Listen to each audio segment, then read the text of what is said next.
Bonani bantu baseningizimu Afrika, ngiyajabula ukuthi niyaphila. Ngiyabonga futhi ukuthi niyaxoxa nami. Namhlanje ngithola umbuzo very interesting.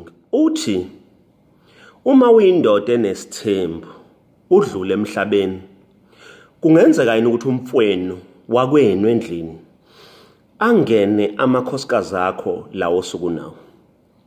Angiqale ngokuthi ukuganwa kuyichoice yomuntu, ukuthi nje niyaganwa. Futhi umuntu ufanele aganwe yilo muntu amthandayo nathandana naye. Okokuqala lokho.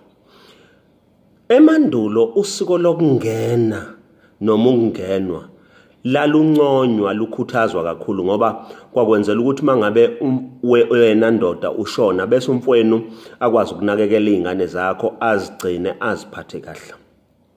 Kulesi sikhathi esiphila kusona ziningi izinto eziyinkinga. Yebo, bakhona abanye abantu abasafuna ukuthi balenze lelo siko, abanye abafuna ukuganwa vele, babange ngokuthi ngizolinda ngingaganwa, ngilinde ukuthi makushona umfowethu bese ngingena unkosikazi wakhe noma amakhosikazi akhe. Kodwa ke nako engifuna ukusho ukuthi engathi kuzoba kukhona ukuthi mangabe indoda ishona bese umfowabo angena amakhosikazi akhe. Ngalesi sizathu esokuthi amakhosikazi njengoba elana eze kuwena ngoba ekuthanda, manje kungenzeka ukuthi umfowenu angamthandi bese kuba inkinga. Okwesibili, siphila esikhathini la sekunezifo khona, la uzothola ukuthi umuntu unotaka lwakhe olumkhungethe. Okwesithathu, amadoda amaningi awasekho responsible njengakuqala. Uzothola ukuthi indoda iyahluleka ukubhekana nonkosikazi oyedwa, iyahluleka ukondla izingane zayo.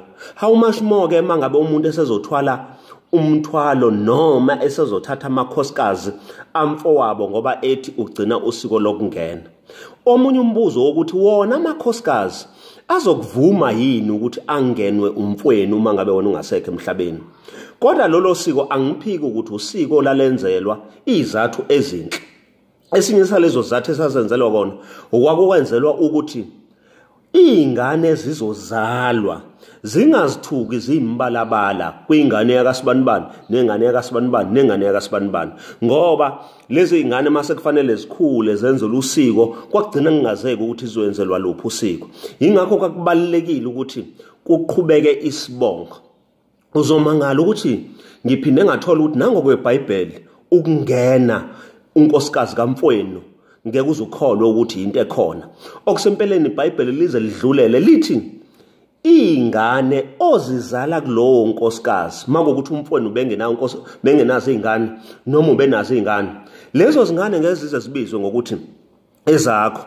Lezo zingane zizoqhubeka kuthiwa izingane zikamfowenu ngoba umuntu omngenile bengeyena wakho, bekuyinkosikazi kamfowenu. Ngizama ukuthi ke ziningi indlela esingakubuka ngakho, kodwa lolu siko lokungena selithanda ukuthi lingenzeki manje ngoba lincike ekutheni lo muntu ekufanele angenwe uyavuma yini ukuthi angenwe. Kungenzeka omunye angavumi athi no, mina angisathanda ukungenwa. Kungenzeka omunye ukuthi avume, kodwa usiko lokungena lalenzela ukuthi igama lomndeni liqhubeke liye phambili, lingazithuki sekunenkinga.